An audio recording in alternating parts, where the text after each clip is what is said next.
Today on the newscast, Hamas banned in Britain. Plus, Iran targeting the United States as revenge against Israel.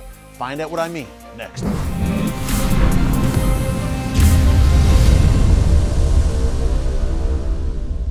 Hey folks, Erick Stakelbeck here. Welcome to the Watchman Newscast. We start today with some very good news. Great Britain has banned the terrorist organization Hamas. Now, you may be watching this right now and scratch your head and think, Hamas, they're not banned already? Well, as a matter of fact, in Great Britain, the British government, until today, considered Hamas essentially to be two separate factions, a military wing and a political wing. Now, the Hamas military wing obviously are jihadists who launch rockets at Israel on a practically daily basis and have sparked several wars with the Jewish state and, of course, backed by the Iranian regime. But Britain considered Hamas's political wing to be the leadership of the movement in Gaza right now. And look, we have Hamas quote-unquote dignitaries that visit various capitals around the world, meeting with diplomats and even world leaders. So Britain kind of made a differentiation there between the political and military wings, which they should not have. Terrorists are terrorists, whether they wear suit and tie or camouflage. And today, Britain thankfully corrected the mistake and banned the entire Hamas movement on UK soil. Now, Britain's Foreign Minister Priti Patel made the announcement today and spoke in Washington, D.C. about this decision to ban Hamas activity on British soil.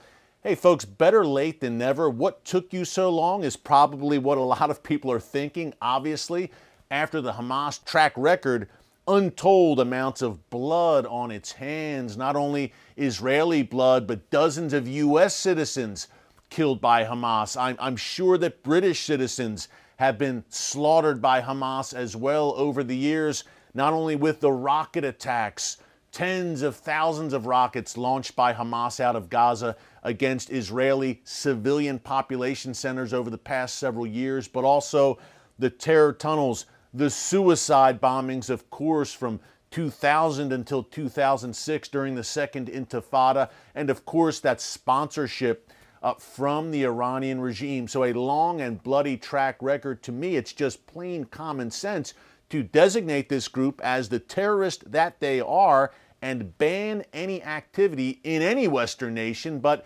we live in times where common sense is not so common, and so it took until today, November 19th, 2021, roughly 28 years after Hamas was created, for them to finally be outright and altogether banned in Great Britain.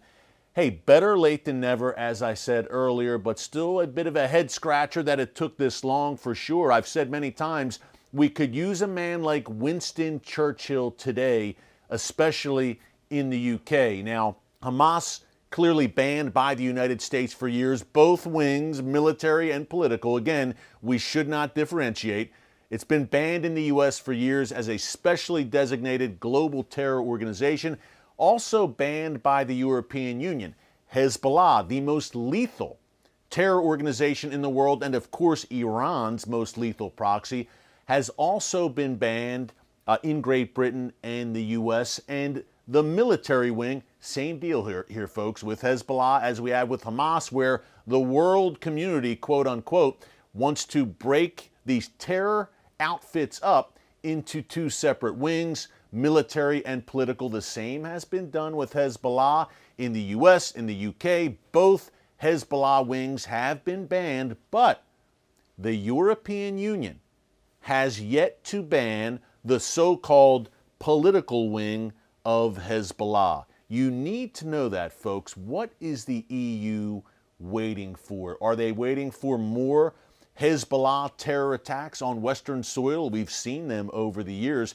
I'll get into one Hezbollah plot in a moment that you may not have heard about, by the way, but what is the EU waiting for? They still want to keep an open line of communication and dialogue open, I suppose, with Hezbollah, but if you're talking to Hezbollah at the end of the day, you're talking to the Iranian regime, the master of Hezbollah. And what a message it would send to Iran and to Hezbollah to ban that terror movement, which, by the way, if you're an American like me, Hezbollah has more American blood on its hands than any terror organization in the world other than Al-Qaeda. Look no further, obviously, than the 1983 U.S. Marine barracks bombing in Beirut. 243 brave U.S. service members killed by a Hezbollah suicide bomber on the orders of, yes, the Iranian regime. So EU, listen up. Time to ban Hezbollah, the world's most dangerous terror organization, and send a message not only to Hezbollah, but to the Iranian regime. Now, I mentioned that Hezbollah plot or Hezbollah plots in the Western Hemisphere and in the West in general, in Europe as well. We had a very interesting report, brace yourself here, out of the New York Times. I know, bear with me. But the New York Times, for what it's worth, I am no fan of the New York Times, as I'm sure many of our viewers are not, and for very good reason. But this seems like a pretty solid report saying that the Iranian drone attack from last month, remember that, folks? We talked about it here in the newscast on October 20th. 5 explosive-packed Iranian drones targeted the Al-Tanf military base, a U.S. base in eastern Syria. Now, thankfully, no one was hurt or killed, no U.S. service members in this drone attack by the Iranian regime. And reportedly, these U.S. soldiers who are stationed there evacuated the base ahead of time. According to the New York Times, again, for what it's worth, these soldiers were tipped off by Israeli intelligence. And now the plot thickens. This New York Times piece goes on to say that this drone attack against the Al-Tanf military base was retaliation against Israel. Iran was reacting for Israeli strikes against Iranian assets in Syria and elsewhere by targeting the United States.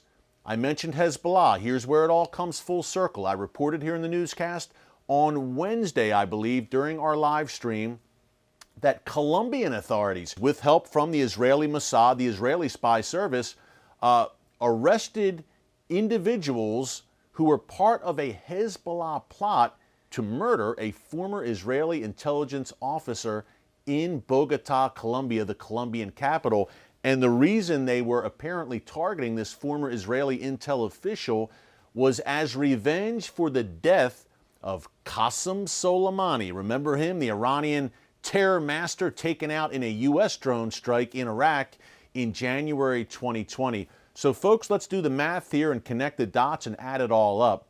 Iran was targeting the United States in Syria as retaliation for Israeli strikes, and Iran, through Hezbollah, was targeting an Israeli in Colombia as retaliation for a U.S. strike against Soleimani.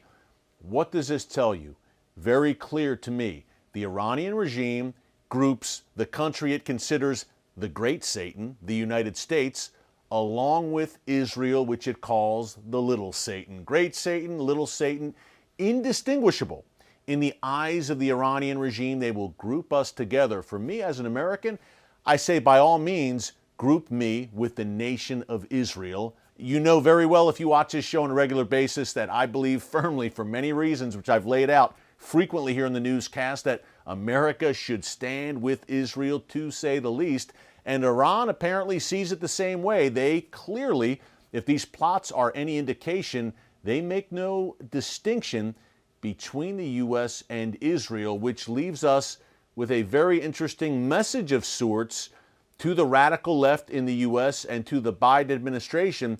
As much as you want to distance yourself from Israel and appease the likes of Iran, Iran is still, at the end of the day, going to group America with Israel. Hey folks, thanks for joining us here today on the Watchman Newscast. I hope you have a great weekend. If anything happens this weekend, we will come to you with a breaking Watchman Newscast. But until next time, God bless you.